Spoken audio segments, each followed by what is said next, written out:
You know that feeling when everything in your life is finally falling into place? That's exactly where I was 3 years ago. I had landed my dream job as a marketing coordinator, was consistently getting positive feedback from my superiors, and had even started putting away money for my future. Living with my parents wasn't ideal, but I was making it work. I paid my share of rent, contributed to utilities, and even helped with groceries. It wasn't perfect, but it was stable. Where are you watching from today? Comment down below. Then my sister Lisa came home.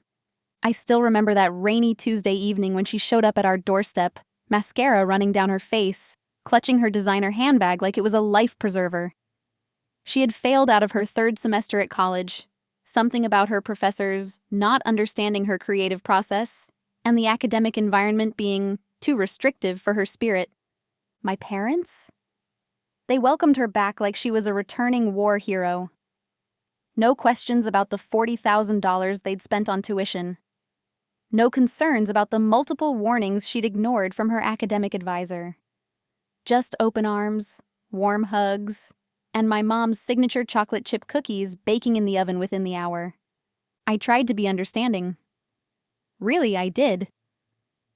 That first night, I sat with her in the kitchen until 2 a.m., listening to her sob about how unfair everything was, how nobody understood her vision, how she just needed time to figure things out. I held her hand and nodded sympathetically, even as she complained about the trauma of having to move out of her luxury student apartment, the one our parents had been paying for while I lived at home to save money. But something shifted in our household that very first week. It was subtle at first, like a shadow growing longer as the sun sets. Mom started making Lisa's favorite meals every night, even though I had been meal prepping to save money. Dad began talking about how the economy was tough for creative types like Lisa, while my own career achievements became background noise. The first real red flag came during Sunday dinner, exactly 10 days after Lisa's return. I had just received a promotion at work, and I was excited to share the news. But before I could even finish my sentence, Lisa burst into tears about how watching me succeed was triggering her anxiety about her own future. My parents immediately shifted their attention to consoling her, and my promotion became nothing more than a footnote in the evening's drama. Then came the financial discussions. I overheard my parents in the kitchen one night, talking about how they needed to help Lisa get back on her feet. They were calculating how to cover her remaining student loan payments while still maintaining her quality of life. My stomach turned when I heard my mom suggest they could use some of the money I had been paying for rent to help ease Lisa's burden. The crazy part? I had been paying $800 a month in rent, plus utilities, while working full-time and commuting an hour each way to save money. Lisa had never held a job longer than 2 weeks. Her brief stint as a social media influencer didn't quite take off as she'd planned, but somehow she was the one who needed financial support. I tried to rationalize it. Maybe they were right. Maybe Lisa did need more help than I did. Maybe I was being selfish for feeling frustrated. But then I started noticing other things. The way my mom would drop everything to drive Lisa to her therapy appointments, while I had to take PTO for my dental visits. How my dad would praise Lisa's artistic spirit when she spent hours scrolling through Instagram, but would make comments about me always being on my laptop when I was working on projects from home. Looking back now, I can see that Lisa's return wasn't just about her coming home. It was the beginning of a pattern that would eventually force me to make one of the hardest decisions of my life. But on that first rainy Tuesday, watching my sister sob into her overpriced handbag while my parents fawned over her, I had no idea just how much everything was about to change. The signs were all there, written in neon letters 10 feet tall. I just wasn't ready to read them yet. "It's just temporary," my mom said, her voice carrying that sugary sweet tone she always used when she was about to ask for something unreasonable. "Just until Lisa figures things out." We were sitting at the kitchen table, 3 days after Lisa's return, and I already knew whatever was coming next wouldn't be in my favor. I wasn't prepared for what they actually suggested. "We've been thinking," my dad joined in, carefully avoiding eye contact. "Since Lisa needs a proper space to focus on her journey of self-discovery, maybe she could take your room?" My room. The one I had meticulously organized with a perfect workspace for my remote days. The one I had helped Dad renovate last summer, spending my weekends painting and installing new shelving. But that wasn't even the worst part. "And sweetie," my mom continued, reaching across to pat my hand in that patronizing way that made my skin crawl, "since you're doing so well at work, we thought you could help out a bit more with the household expenses. Just until Lisa gets back on her feet." I sat there, my coffee growing cold as they explained their logical solution. I would move into the small guest room, the one with the squeaky ceiling fan and no closet. My rent would increase from $800 to $1,200 a month. Plus, I'd now be responsible for the internet bill since I used it the most for work. Meanwhile, Lisa would stay rent-free in my renovated room because she needed a nurturing environment to heal. The irony of needing a nurturing environment in my space, which I had paid to upgrade, wasn't lost on me. That evening, I watched Lisa bounce around my soon-to-be former room, already planning where she'd put her vision board and her crystals. "This energy is so much better than that tiny guest room," she gushed, completely oblivious to the fact that said tiny room would now be my space. Mom and Dad really get how important environment is for creative souls. I spent that weekend moving my things, trying to Tetris my life into a room half the size of my previous one. My organized desk setup had to be dismantled. There simply wasn't space. My carefully curated bookshelf was relegated to boxes under the bed.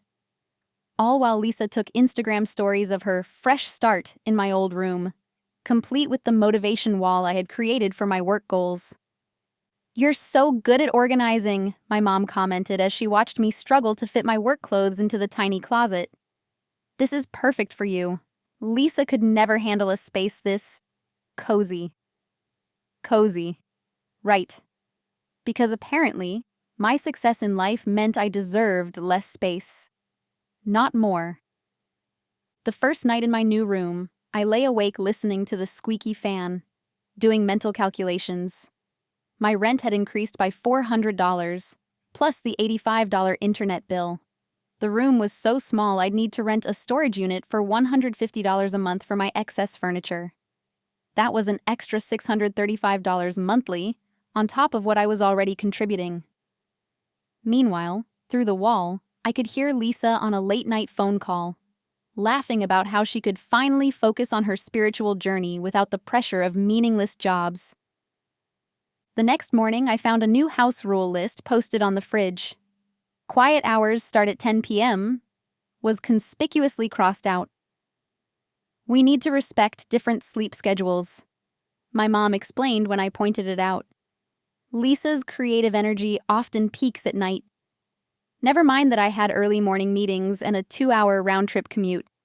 That's when I started keeping a journal. Not the kind filled with feelings and dreams, but a cold, hard record of numbers. Every extra expense, every double standard, every small injustice that was becoming our new normal. I told myself it was just to track my budget, but deep down, I knew it was something else. It was evidence. Evidence that this temporary arrangement was anything but temporary. 1 month turned into 2. My carefully organized life had been squeezed into a box, both literally and figuratively, to make space for Lisa's journey. Each time I brought up the timeline of this arrangement, my parents had a new excuse. "She's still adjusting. The job market is tough right now. She needs to focus on her healing." The guest room never stopped feeling temporary, even as it became increasingly permanent.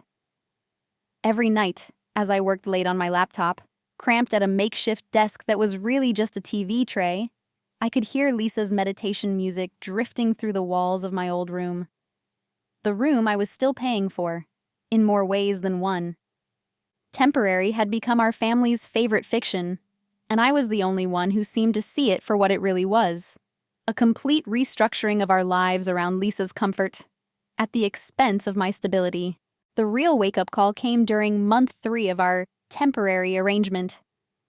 I was reviewing my credit card statement when I noticed just how much the household expenses had shifted onto my shoulders. Groceries, utilities, household supplies. Somehow I had become responsible for all of it. Not officially, of course. Just in that subtle, guilt-inducing way my parents had mastered. "Oh, could you pick up groceries on your way home?" Lisa's had such a difficult day manifesting her purpose. "The electric bill is higher this month. Must be from all your late-night work on the laptop. We need more paper towels, and since you're already going to the store..." Each request came with the same unspoken message. "You're the responsible one. You can handle it. You should help your struggling sister." Meanwhile, Lisa's idea of contributing to the household was making Instagram reels about living authentically in our parents' house. I once came home to find she'd used up all my professional skincare products, which I'd bought with my own money, for a self-care tutorial that got 57 likes. "You should be flattered," Mom said when I brought it up. "She's featuring your things on her social media. That's like free advertising." Right, because what I really needed was advertising for empty bottles of face wash to my sister's handful of followers. The breaking point came during a routine Sunday dinner. I had just finished unloading the groceries I'd bought, again, when Lisa bounced into the kitchen wearing a brand new outfit, complete with designer shoes that probably cost more than my monthly car payment. "Look what Daddy bought me," she squealed, twirling around. "I manifested it this morning during my meditation." I looked at my dad, who had told me just last week that times were tight and they needed me to cover the water bill. He avoided my gaze, suddenly very interested in his phone. "Lisa needs to maintain a certain image for her social media presence," Mom explained, noticing my expression. "It's an investment in her future career as an influencer." That night, I sat down and calculated everything I'd spent on household expenses over the past 3 months. The numbers made me feel sick. $1,200 in rent for a room the size of a closet. $385 in utilities. $750 in groceries. And I barely ate at home anymore because Lisa's creative cooking experiments usually destroyed the kitchen. Another $200 in household supplies that mysteriously disappeared into Lisa's self-care routines. I tried to have a rational discussion about it. I really did. I made a spreadsheet, gathered my receipts, and approached my parents after dinner one evening when Lisa was at her weekly aura cleansing session. "I understand wanting to help Lisa," I started, laying out my carefully prepared documents. "But the current arrangement isn't fair. I'm paying for everything while she..." "Life isn't fair," Mom interrupted, not even glancing at my spreadsheet. "Your sister is going through a difficult transition. She needs to focus on finding herself, not worry about mundane things like bills." "And what about my transition?" I asked, my voice rising despite my best efforts to stay calm. "What about my needs?" "You're different," Dad chimed in, using his reasonable voice that always made me feel like a difficult child. "You're stronger, more capable. Lisa is sensitive." "She's sensitive because you've made her sensitive," I snapped. "You're not helping her by..." "That's enough!" Mom's voice cut through the air like a whip. "I won't sit here and listen to you attack your sister when she's not even here to defend herself. This conversation is over." But it wasn't over. Not for me. That night, as I lay in my cramped room listening to Lisa's midnight manifestation music through the wall, I started to see things clearly for the first time. This wasn't just about money. It wasn't even about the room. It was about a lifetime of double standards that had turned me into the family ATM and Lisa into a perpetual child. The next morning, I found a package of my premium coffee, which I'd specifically labeled with my name, completely empty. Next to it was a note in Lisa's flowing handwriting. Borrowed some coffee for my morning gratitude practice. Thanks for supporting my journey. Love and light. I stood there, holding that empty coffee bag, and realized something had to change. Not just for my bank account, but for my sanity. The question was, how do you break free from a role your family has spent years grooming you to fill? Over the next few months, I watched as Lisa's journey of self-discovery turned into a masterclass in creative excuses. It started when Mom's friend offered Lisa a position at her marketing firm. Entry level, but with real potential for growth. The exact kind of opportunity I would have killed for when I was starting out. Lisa lasted exactly 3 days. The fluorescent lighting was disrupting my energy field, she explained over dinner, while Mom nodded sympathetically. And they wanted me to be there at 9 a.m. every day. It was totally toxic. I nearly choked on my water. I'd been getting up at 5:30 a.m. for my commute for the past 2 years, but apparently, a 9 a.m. start time was cruel and unusual punishment for Lisa. You're so brave for recognizing a negative environment, Mom cooed, serving Lisa an extra helping of the organic salmon she'd specially prepared. Not everyone has your sensitivity to energy.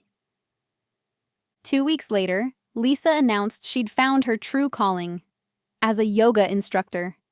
Never mind that she'd never actually practiced yoga. Our parents immediately paid for an expensive certification course, which Lisa attended for exactly 1.5 sessions before deciding that organized exercise was too restrictive for her free spirit. The course fee was non-refundable, of course, but the real kicker came when Lisa landed a job at a local boutique. It seemed perfect. Flexible hours, creative environment, employee discount. She even made it through the first week, and I started to hope that maybe, just maybe, things would change. Then came the schedule conflict. They want me to work Saturday mornings, Lisa wailed during another family dinner. But that's when I do my weekly intention-setting ritual. They're literally asking me to compromise my spiritual practice. That's terrible, honey, Dad said, already pulling out his wallet. Here's some money for your crystals. Don't let this setback dim your light. I sat there, silently counting to 10, remembering all the weekends I'd worked while building my career. All the early mornings, late nights, and missed social events. But mentioning that would only lead to the same old response. You're different. You're stronger. Lisa needs more support. The boutique job ended when Lisa decided that folding clothes was beneath her creative potential. The irony of her wearing designer clothes that someone else had folded seemed lost on everyone but me. Then came the series of jobs she wouldn't even consider. A receptionist position? Too corporate. Customer service? Too draining for an empath. Data entry? Would stifle her creative flow. Meanwhile, my own career achievements became footnotes in the family narrative. I closed a major marketing campaign that increased our clients' engagement by 200%. Mom changed the subject to Lisa's new blog about crystal healing. I got headhunted by a prestigious firm. Dad wondered if I could help Lisa start her own wellness consulting business. You're so lucky, Lisa told me one day, scrolling through Instagram while I prepared for a major presentation. Everything just comes easily to you. Easily, right? Because the 60-hour weeks, constant upskilling, and years of grinding were just luck. Because the nights I spent refining presentations while she had sound bath meditation sessions in my old room were just good fortune. The final straw came when Lisa announced her newest career aspiration, becoming a life coach. I just feel called to help others find their path, she declared, without a trace of irony. Mom and Dad, I'll need some startup capital for the certification program. It's only $12,000. I watched my parents exchange that familiar look. The one that meant they were about to make some temporary financial adjustments. The one that usually ended with me being asked to help out just a little more with the household expenses. Actually, Mom began, turning to me with her sweetest smile, we were hoping you could— No, I said, surprising myself with the firmness in my voice. I can't. The silence that followed was deafening. I just think, Lisa finally said, her voice trembling, that if you really supported my dreams the way we've all supported your conventional career choices— I stood up from the table, gathering my laptop and notes. I have a presentation tomorrow. Early morning. You know, for my conventional career that pays for everyone's groceries. As I walked to my tiny room, I heard Mom consoling Lisa about how some people just don't understand the creative spirit. Dad murmured something about talking to me about my attitude. That night, as I finalized my presentation, I could hear Lisa on the phone with her life coach mentor, discussing payment plans. I opened my journal, the one tracking all the expenses and inequities, and added a new entry. Life coach certification, $12,000. Cost of finally opening my eyes, priceless. It was a Sunday morning when everything finally boiled over. Mom had insisted on a family breakfast, one of those forced bonding sessions that always seemed to end with me opening my wallet. I should have known something was up when she made my favorite blueberry pancakes. Mom only cooked my favorites when she wanted something. The setup was perfect. Morning sunshine streaming through the windows, the smell of coffee and maple syrup, Dad hiding behind his newspaper. Lisa sat across from me, still in her silk pajamas at 11 a.m., absently stirring her green smoothie while scrolling through her phone. So, Mom began, using that carefully rehearsed tone I'd grown to dread, we've been thinking about Lisa's life coaching career. I took a long sip of coffee, bracing myself. Since you've been so successful in your career, she continued, we thought maybe you could mentor Lisa, show her how to be more professional. I nearly choked on my pancake. Mentor her? Yes! Lisa perked up, finally putting down her phone.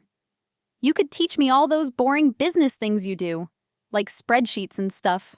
I'll need those skills for my wellness empire.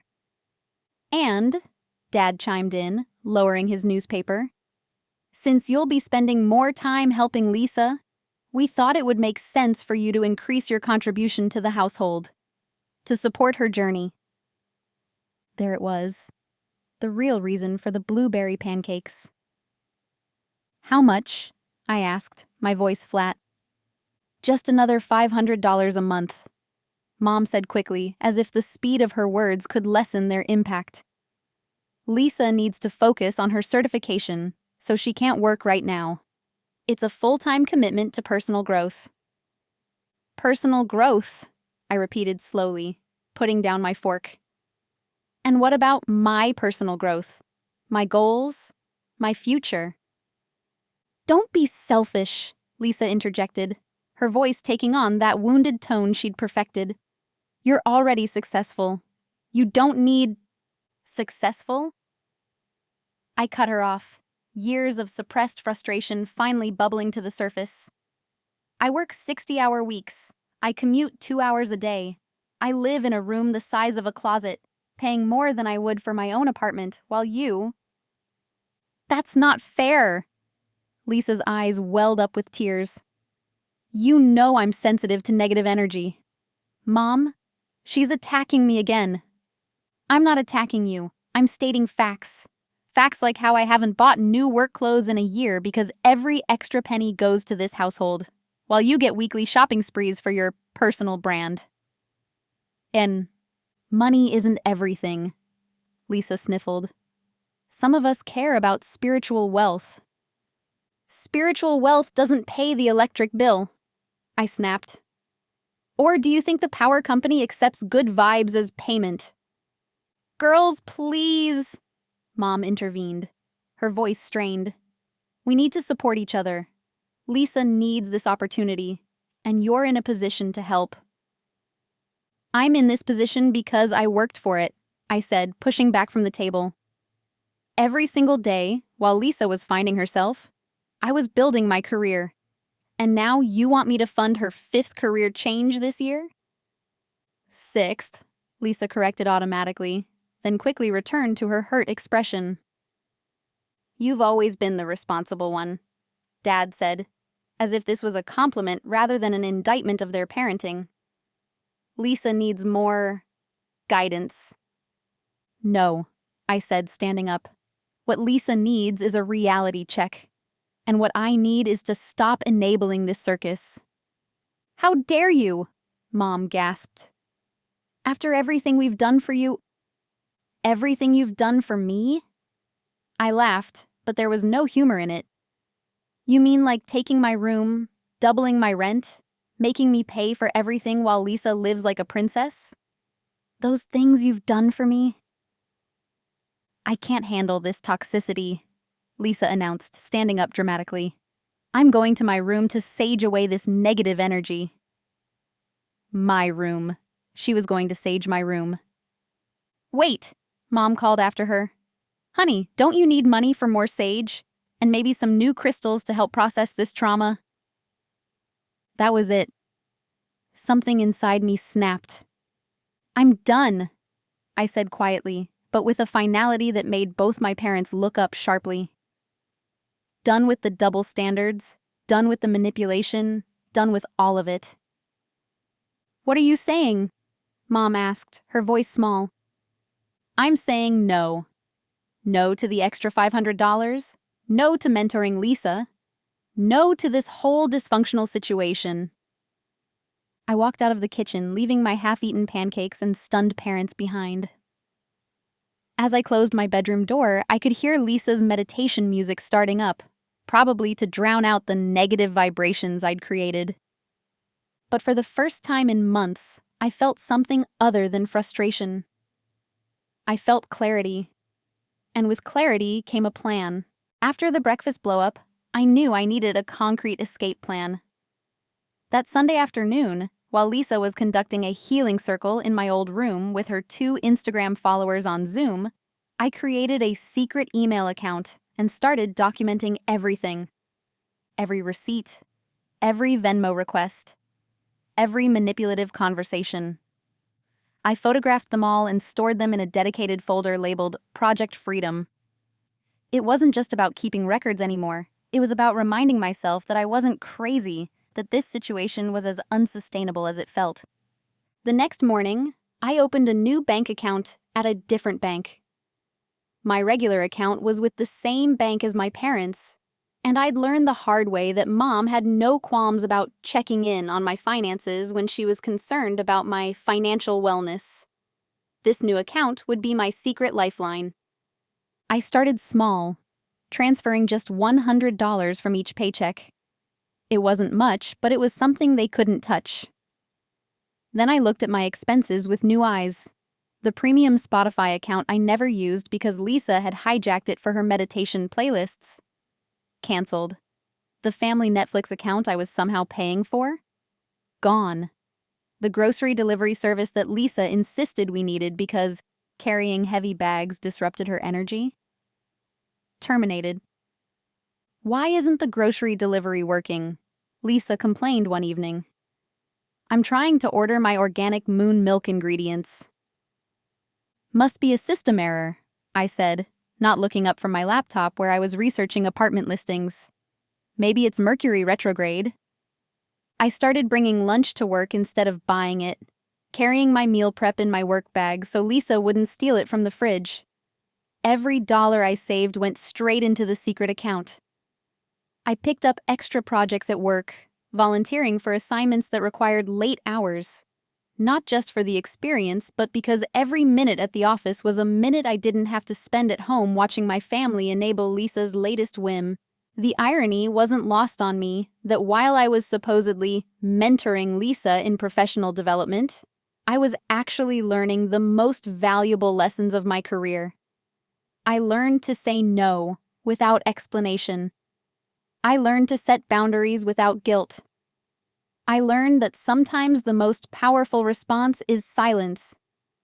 When Lisa would burst into my room, without knocking, always without knocking, to show me her latest business proposal, usually involving crystal healing or aura photography, I'd simply nod and return to my boring spreadsheets. Little did she know those spreadsheets were actually apartment hunting matrices, comparing rent prices, commute times, and utility costs across different neighborhoods. I created a fake email thread about a work project called Operation New Horizon, where I actually stored all my apartment research. Mom had a habit of tidying up my room when I was at work, and I couldn't risk her finding anything suspicious. Every potential apartment, every budget calculation, every planned expense was disguised as market research data. The hardest part wasn't the saving or the secrecy. It was maintaining the facade of compliance. When Dad would hint about increasing my contribution again, I'd deflect with vague comments about year-end tax planning. When Mom would suggest I help Lisa with her latest business venture, I'd cite upcoming work deadlines. "You're working too hard," Mom would say, her voice heavy with disapproval. "Look at Lisa. She understands the importance of work-life balance." I'd bite my tongue, remembering that every critical comment would just delay my escape. Instead, I'd channel that frustration into my planning, adding another column to my spreadsheets, researching another apartment complex, squirreling away another $100. By month 3 of my secret saving, I had a solid emergency fund and a short list of potential apartments. I'd even started quietly moving my most important possessions into a small storage unit I'd rented under my work email address. Every weekend, I'd take one box, claiming it was donations for a work charity drive. The day I hit my savings goal, I celebrated alone in my car during lunch break, silently screaming with joy in the parking garage of my office. No one knew. Not my coworkers, not my friends, and certainly not my family, that this ordinary Tuesday was actually the day I'd finally bought my freedom. That evening, as I listened to Lisa explain why she needed an advance on her coaching business startup funds for a new crystal meditation cushion, I felt something I hadn't experienced in months. Peace.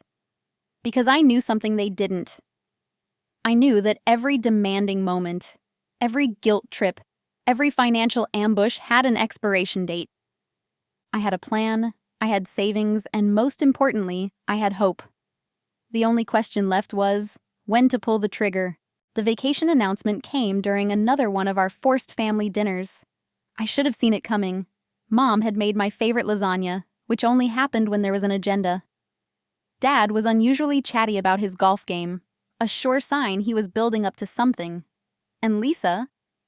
She could barely contain her excitement, practically vibrating in her chair. "We're going to Sedona," Mom finally announced, beaming. "For a whole week of spiritual healing and family bonding." I carefully put down my fork, already doing the mental math. A week of spiritual healing in Sedona could only mean one thing: expensive resorts, overpriced crystal workshops, and somehow, inevitably, me footing the bill. "Isn't it perfect?" Lisa gushed. "My spirit guide told me I needed to align my chakras with the vortex energy there. It's basically a necessary business expense for my coaching practice." "And," Dad added, trying to sound casual, "since you're doing so well at work, we thought you might want to treat the family. You know, as a thank you for all our support." There it was, the real agenda. "How much?" I asked flatly. "Well," Mom began, pulling out a carefully prepared notepad, "we found this amazing spiritual retreat center. It's only $500 per night per room, and we'd need 2 rooms because Lisa needs her own space for her morning meditation practice." I did the quick calculation. 2 rooms for 7 nights at $500 each, plus flights, plus all the inevitable workshops and healing sessions Lisa would insist were essential for her spiritual growth. We were looking at well over $10,000. "And of course," Lisa chimed in, "I'll need my own room. I can't share energy fields while I'm doing such intense spiritual work." Plus, I'll need some spending money for crystal shopping. The high vibration pieces in Sedona are pretty pricey, but they're so worth it for my business. I looked around the table at their expectant faces. Mom's hopeful smile, Dad's studied interest in his plate, Lisa's barely contained excitement. They really thought I would say yes. They truly believed I would empty my savings, my escape fund, to finance their spiritual vacation.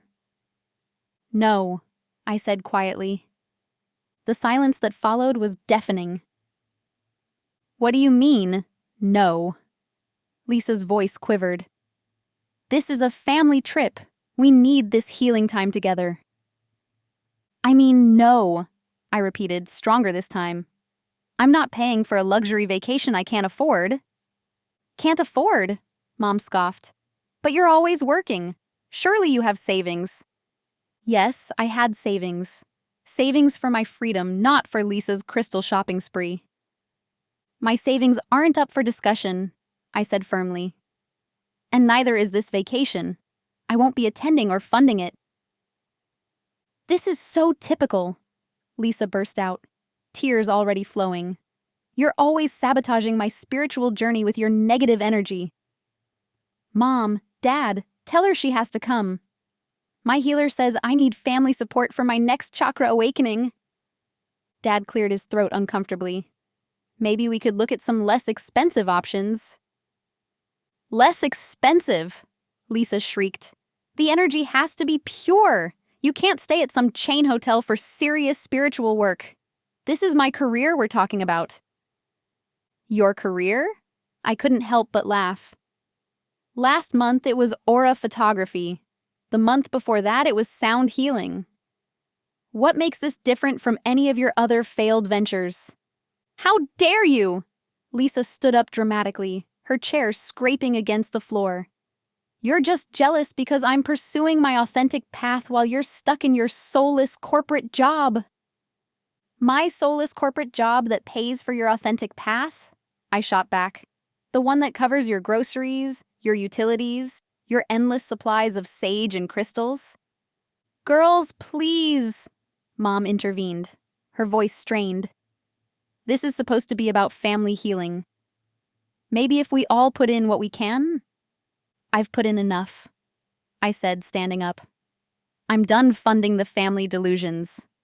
You want to go to Sedona? Fine, but you're doing it without my money. You're ruining everything, Lisa wailed, running from the table. I can't manifest properly in this toxic environment. I heard her door, my old door, slam shut, followed by the familiar sound of her meditation music blasting through the walls. Mom shot me a disappointed look before hurrying after her, no doubt already planning how to console her precious spiritual warrior. Dad lingered at the table, looking uncomfortable. You know, he started, sometimes in a family, we have to make sacrifices. Yes, I cut him off. We do, and I'm done being the only one making them.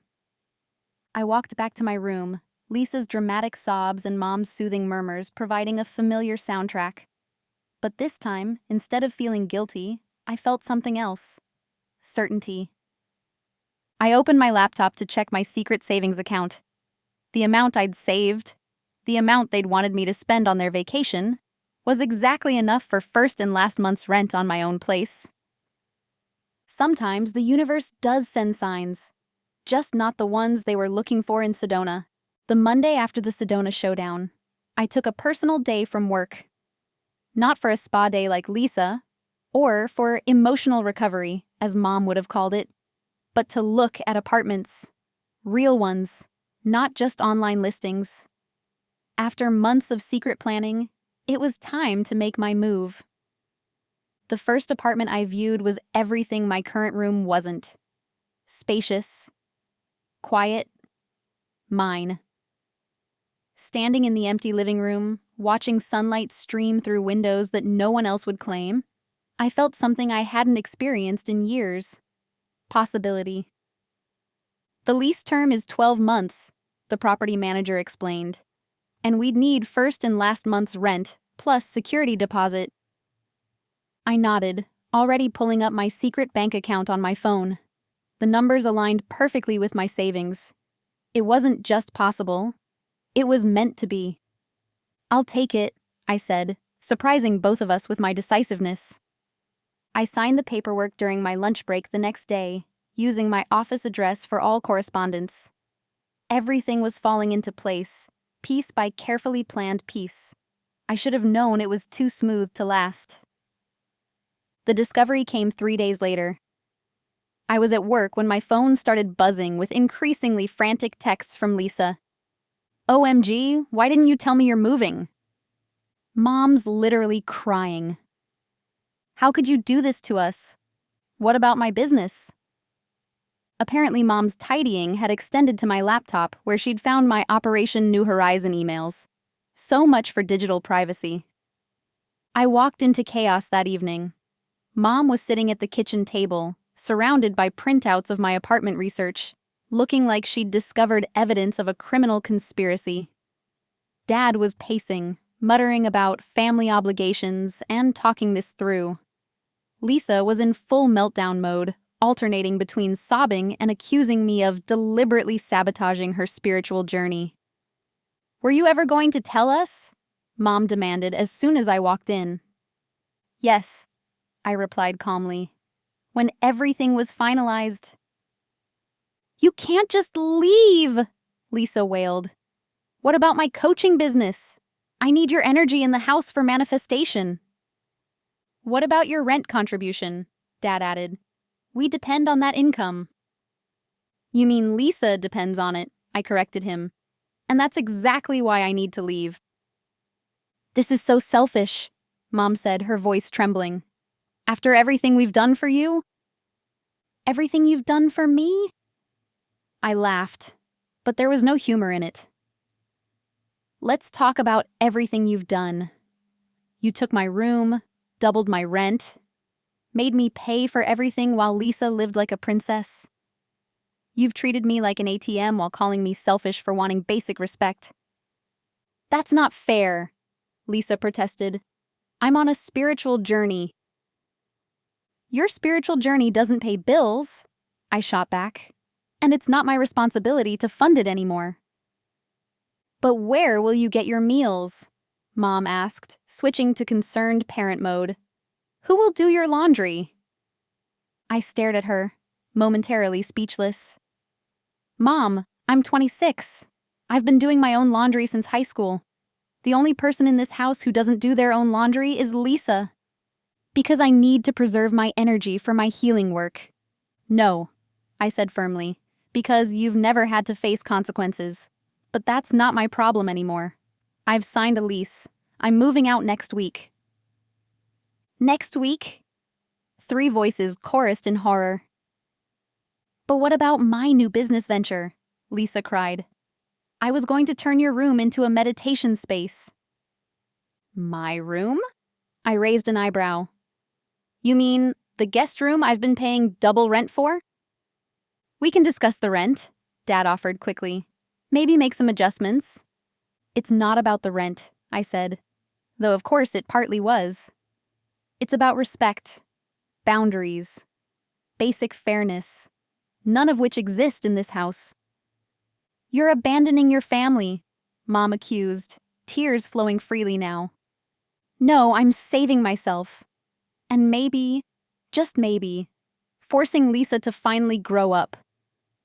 "I am grown up," Lisa stamped her foot without a trace of irony.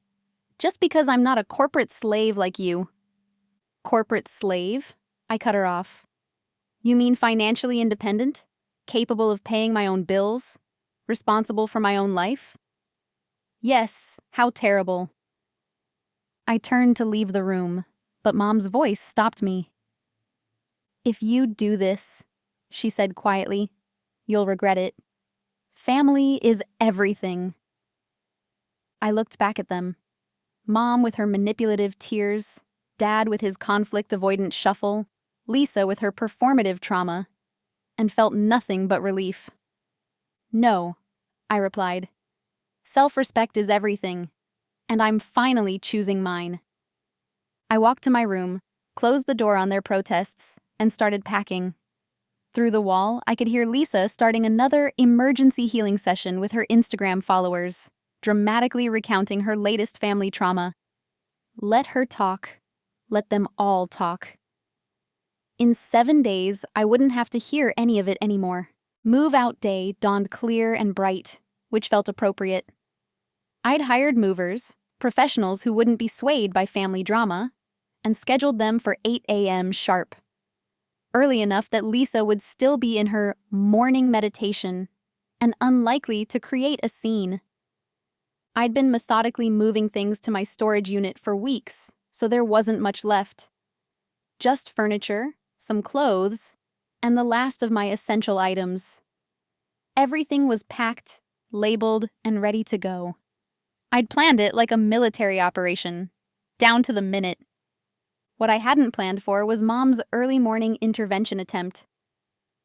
"I made your favorite breakfast," she said, standing in my doorway at 6 a.m., holding a plate of French toast. "Let's talk about this rationally." "There's nothing to talk about," I replied, taping up another box. "The movers will be here in 2 hours." "But what about Lisa? She's devastated.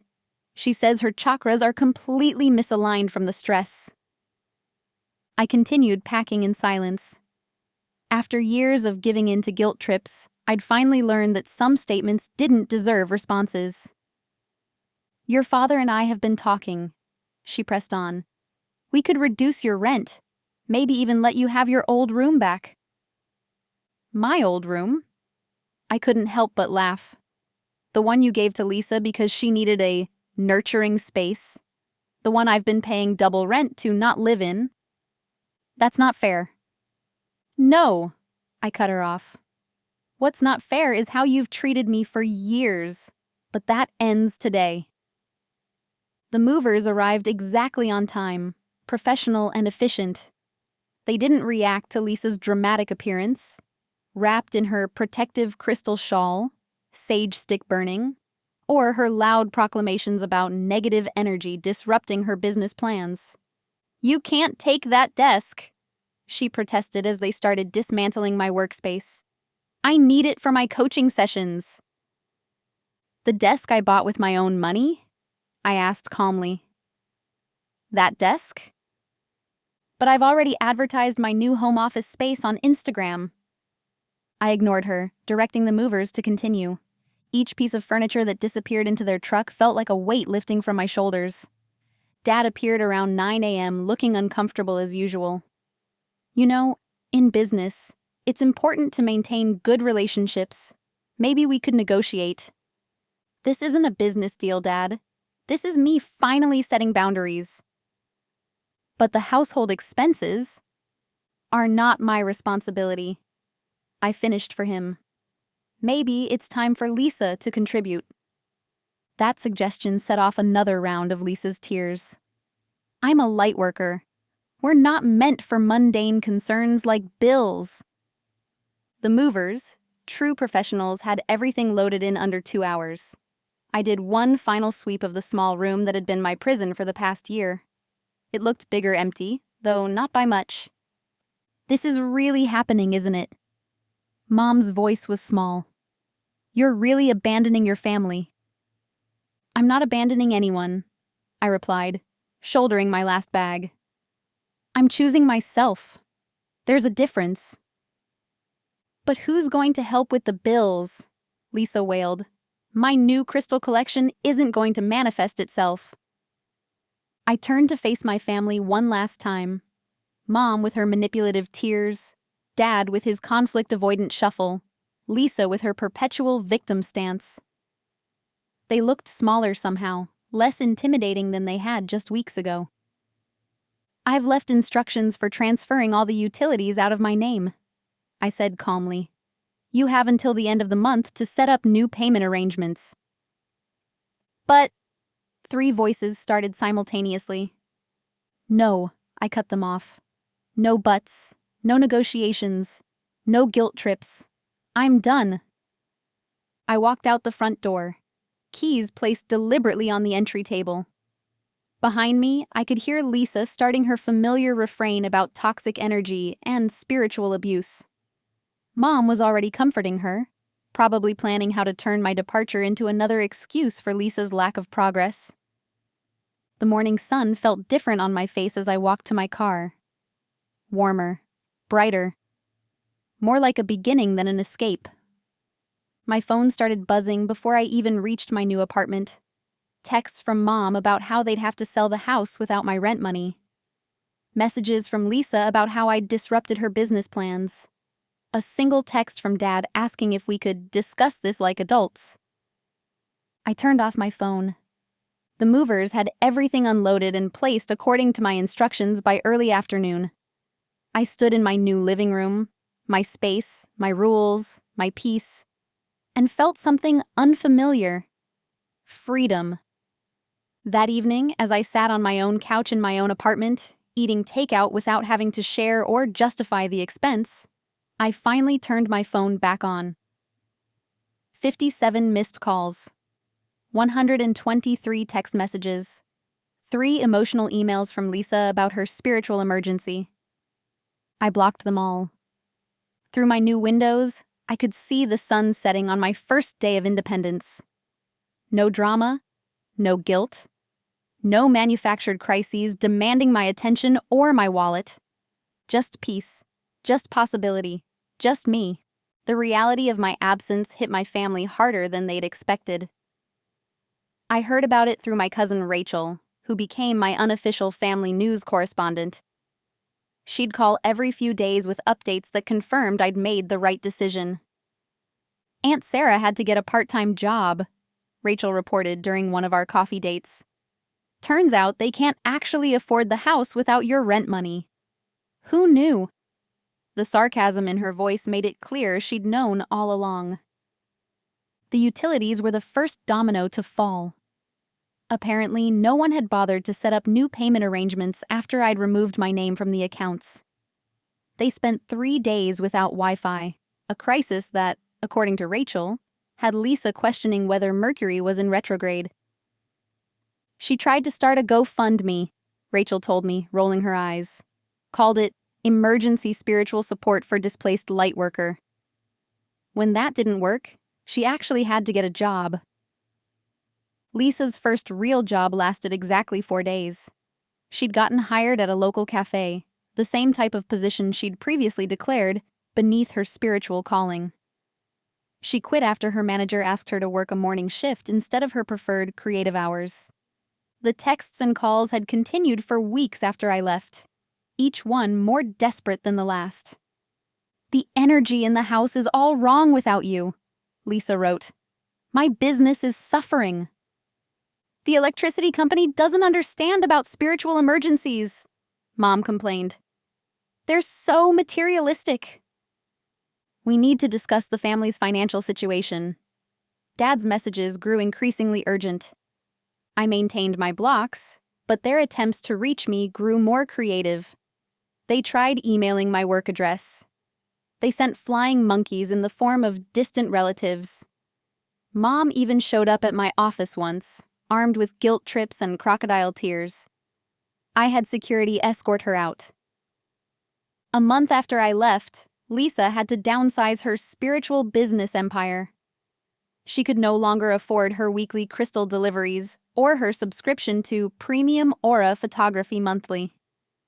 Without my income supplementing her lifestyle, her manifesting had hit a material wall. She tried to sell some of her crystals, Rachel updated me over brunch. But apparently the resale market for pre-energized healing stones isn't what she expected. Mom and Dad faced their own reckonings.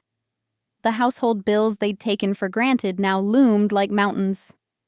The cleaning service was canceled. The grocery delivery account was suspended.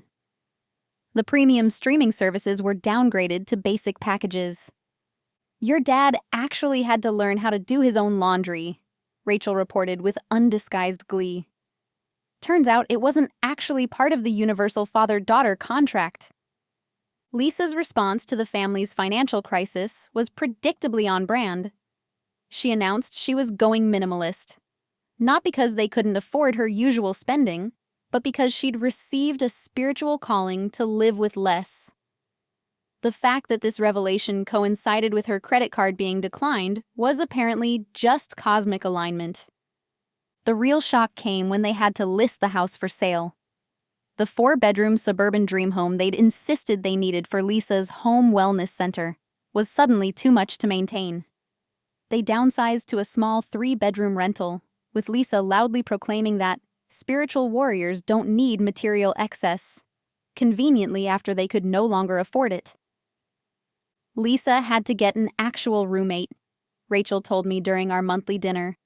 Someone who expects her to do her own dishes and everything. She's calling it spiritual persecution. I listened to these updates with a mixture of vindication and sadness. Not sadness for my decision. I'd never been more certain about anything. But sadness for the years I'd wasted enabling their dysfunction. The changes in my own life were equally dramatic, but infinitely more positive. Without the constant drain on my finances and energy, I was thriving. I'd gotten a promotion at work, started taking evening classes for my MBA, and even begun dating someone who understood the value of boundaries. My new apartment became my sanctuary. Every bill I paid, every piece of furniture I bought, every decision I made was mine alone. The silence that had initially felt strange now felt like luxury. No drama, no crises, no urgent demands for financial or emotional support. 6 weeks after I left, I received a letter from Mom. Inside was a check. A partial repayment of my loans to the family, she wrote. It was barely a fraction of what they'd taken from me over the years, but it represented something more valuable than money. Consequences. We may have made some mistakes, the letter admitted, though it quickly pivoted to how hard everything was for them now. I deposited the check but didn't respond to the letter. Some bridges, once burned, should stay ashes. They're finally growing up, Rachel observed during our last catch-up. It only took their adult daughter moving out to make them act like adults. I smiled, sipping my coffee in my quiet, drama-free apartment. Better late than never, I guess. The truth was, they were no longer my responsibility. Their growth or lack thereof, their struggles or successes, their delayed realizations about reality, all of it was their journey now, not mine. I had my own path to walk, and for the first time in my adult life, I was walking it alone. It felt exactly right. Life has a funny way of showing you what's possible once you remove the weights that were holding you down. In the 6 months since I'd moved out, my career had skyrocketed. Without the constant drain of family drama and financial exploitation, I could finally focus on my own growth. My promotion came with a corner office, small, but mine. Every morning I'd walk in, set down my coffee on my organized desk, and smile at the peace of it all. No crisis texts waiting on my phone, no urgent demands for temporary loans, no guilt trips about putting work before family. Rachel kept me updated on the family situation, though I found myself caring less and less about their struggles. Lisa had cycled through 3 more jobs, each ending with the same pattern. She'd discover some fatal flaw in the workplace energy, declare it toxic to her spiritual well-being, and quit dramatically. She's calling herself an anti-work activist now, Rachel reported during one of our weekly coffee meetups. Apparently, having to show up on time is capitalism's assault on her authentic self. The irony wasn't lost on me. While Lisa was posting long Instagram rants about the oppression of scheduled shifts, I was being featured in our company newsletter for leading a successful rebranding campaign. My team had doubled its productivity, and I'd been asked to speak at an industry conference. Your mom saw the article about your presentation, Rachel mentioned casually. She tried to take credit for your success, said something about how their tough love made you more resilient. I had to laugh at that. Their version of tough love had been anything but loving. And my success had come despite their interference, not because of it. The changes in my personal life were equally dramatic. My apartment had become a haven of peace and productivity.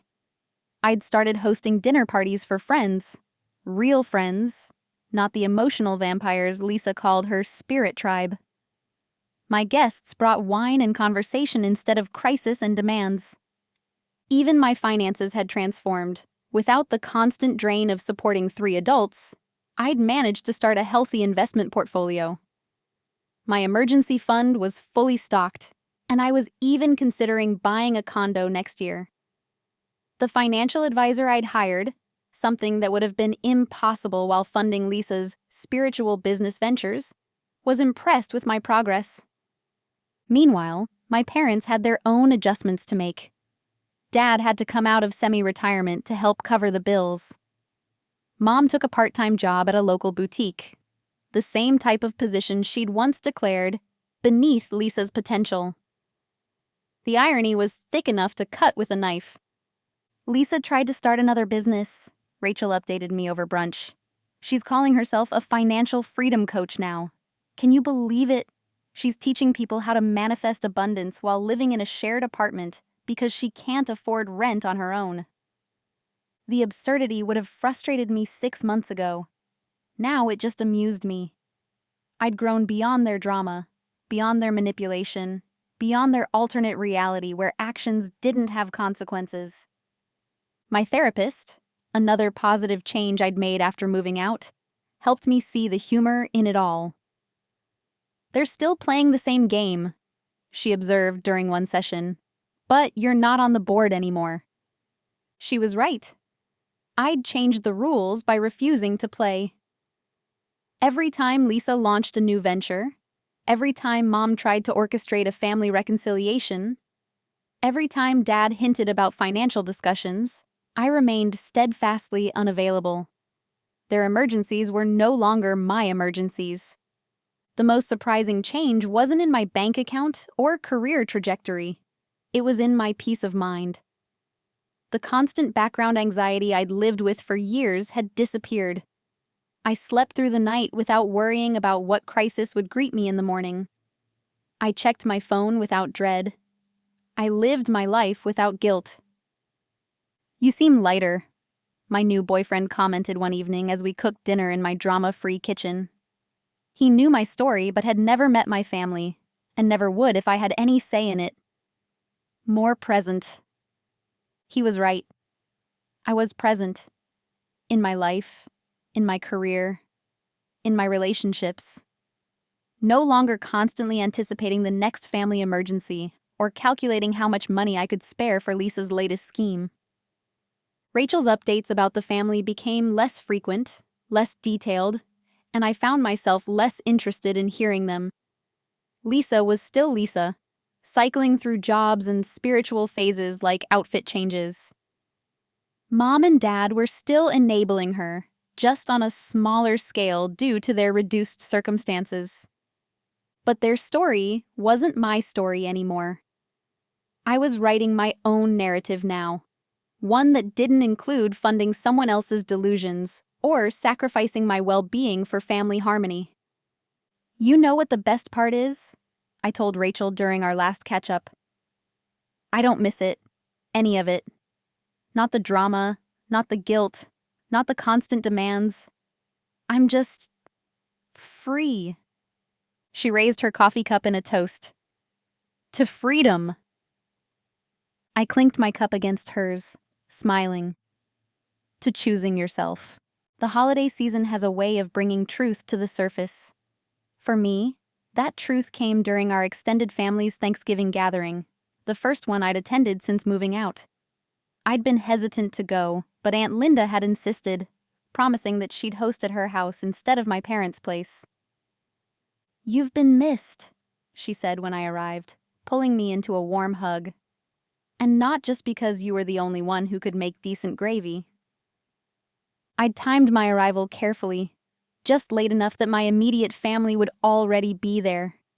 No dramatic entrance, no opportunity for a scene. I walked in to find the dynamics had shifted significantly in my absence.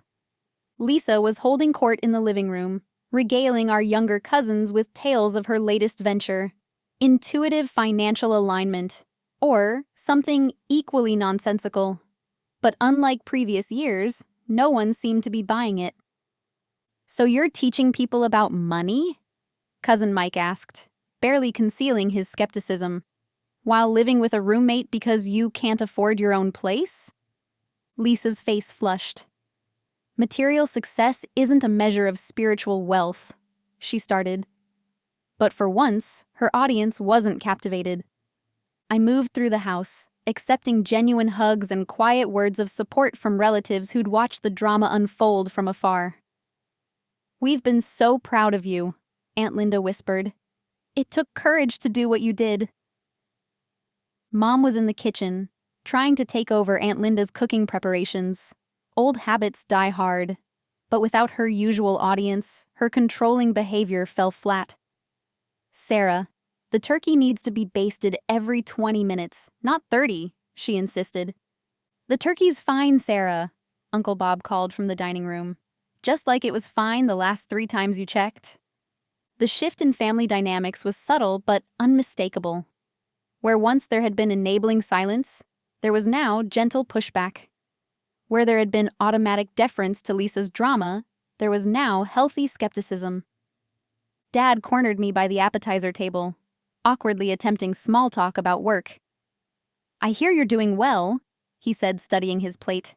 "Leading projects and such." "I am," I replied simply. No explanation, no justification, no need to minimize my success to protect Lisa's feelings. That's good," he mumbled, then added quietly, "We should have supported you more."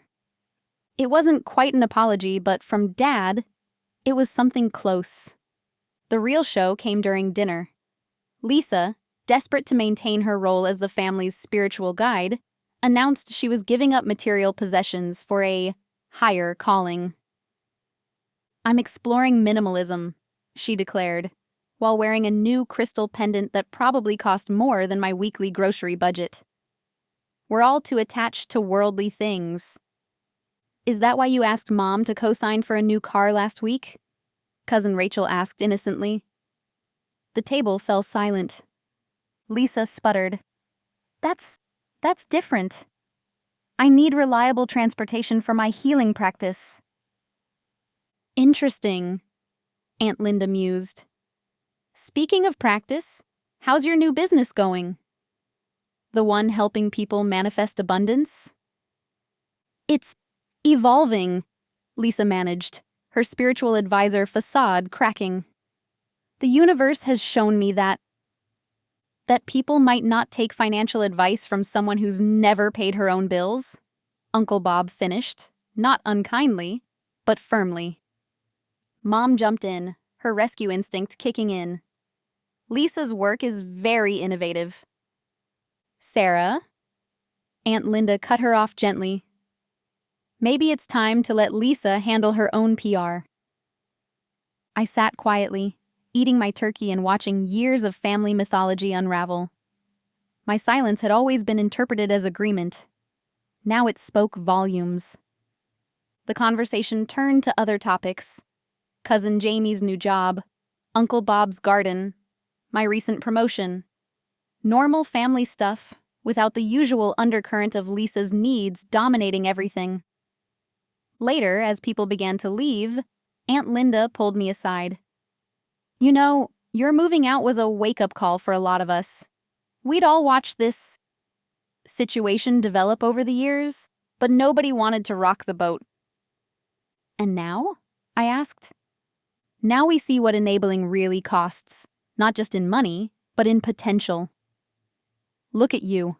6 months of freedom, and you're thriving. It makes us question why we ever thought Lisa's way was okay." As if on cue, Lisa's voice rose from the living room, announcing her latest spiritual insight about the toxic materialism of holiday gatherings. But this time, instead of the usual indulgent attention, she was met with gentle redirection. "Maybe instead of a spiritual lecture, you could help clear the tables," Uncle Bob suggested. "But my energy, We'll survive loading a dishwasher, Aunt Linda finished firmly.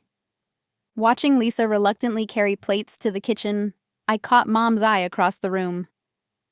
She looked lost, her role as Lisa's defender suddenly obsolete in this new family dynamic. Driving home to my peaceful apartment that evening, I realized that freedom isn't just about physical distance. It's about the stories we allow others to tell about us, and the truth we choose to live. The holiday had revealed more than just shifted family dynamics. It had shown that sometimes the best way to help others see the truth is simply to step away and let reality speak for itself. 1 year after moving out, I agreed to meet my mother for coffee. Neutral territory, not my apartment, not their house, just a quiet cafe where we could talk like adults. It was time to establish clear, final boundaries. I arrived early, choosing a table near the window where I could see her approach. She looked different, less imperial, more human. The part-time job at the boutique had apparently stuck, and she carried herself with a new kind of humility. "You look well," she said, settling into her chair. No dramatic entrance, no tears, no immediate guilt trips. Progress. "I am well," I replied simply. "Very well." We ordered our coffees, and I waited for the old patterns to emerge. But something had shifted. Maybe it was the year of independence. Maybe it was the reality check of having to work herself. Or maybe it was just time doing its work. "I've been thinking," she began, stirring her latte, "about how I handled things. It wasn't right." I stayed quiet, letting her continue. "Lisa is..." She paused, choosing her words carefully, struggling to adjust to reality. "But that should never have been your burden to carry." It wasn't quite an apology, but it was more acknowledgement than I'd gotten in years of trying to address the inequality. "How is she?" I asked, more out of courtesy than concern. "She's working," Mom said, and I could hear the effort it took to say it neutrally rather than complainingly. "Actually keeping a job this time. Her roommate's influence, I think. The girl doesn't tolerate excuses." I nodded, sipping my coffee. Lisa's roommate had done what our parents never could: enforce basic adult responsibilities. "Your father and I have set some new rules," she continued. "No more financial support unless it's a true emergency. No co-signing for loans. No enabling." "And how's that working out?" "It's challenging. Lisa says we're blocking her spiritual growth, but she's still showing up to work, so..." Mom shrugged, a gesture that spoke volumes about her own growth. I took out a small notebook, not the old journal of grievances, but a new one with clear, concrete boundaries written down. "I'm willing to have a relationship with you and Dad," I said calmly, "but there need to be rules." Mom nodded, her hands tightening around her coffee cup but remaining quiet. "First, my finances are off limits. Completely. I won't be contributing to household expenses, paying for family vacations, or funding anyone's business ventures." "That's fair," she said softly. "Second, I won't be drawn into Lisa's dramas. Her life choices are her responsibility. If she needs help, there are professional resources available." This one was harder for her, I could tell, but she nodded. "Third, I'll visit on my terms. No guilt trips, no manipulation, no pressure to stay longer or come more often." "We miss you," she said, but caught herself before turning it into a guilt trip. "But I understand." We talked for another hour, setting clear expectations and boundaries.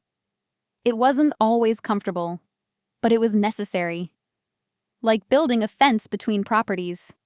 Not to keep people out, but to clearly mark where one person's responsibility ends and another's begins.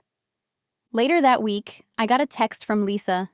She wanted to meet, to Heal our spiritual disconnection.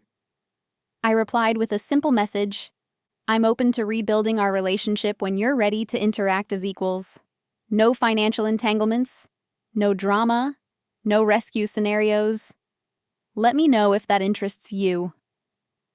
She didn't respond, but I heard through Rachel that she'd started therapy. Real therapy, not crystal healing sessions. Small steps, but steps nonetheless. Dad called once, awkwardly but sincerely asking about my work. He managed to get through the entire conversation without mentioning money or family obligations. When I hung up, I realized we'd had our first normal father-daughter chat in years. My apartment remained my sanctuary, but it no longer needed to be my fortress. I could lower the drawbridge occasionally, let family in on my terms, without fear of being invaded or drained. The following month, I hosted a small dinner party. Rachel came, along with some friends from work and my boyfriend. Mom asked if she could come too. I agreed, with clear parameters. No discussion of Lisa, no financial talks, just normal family interaction. She stuck to the boundaries. We talked about her job at the boutique, about my upcoming presentation at a marketing conference, about normal things that normal mothers and daughters discuss. As she was leaving, she paused at the door. "I'm proud of you," she said quietly. "Not just for your success, but for teaching us all about boundaries, even if we learned the hard way." I smiled, giving her a brief hug. Sometimes the hard way is the only way. That night, I sat on my balcony, looking out at the city lights. My phone was quiet. No crisis calls, no urgent texts, no financial emergencies. Just peace, and the knowledge that I'd finally found the right balance between family ties and personal boundaries. Some people might call it a happy ending, but I know better. It's not an ending at all. It's a beginning of healthy relationships, of mutual respect, of a life where love doesn't mean sacrifice, and family doesn't mean exploitation. It's the start of something better, something real, something free,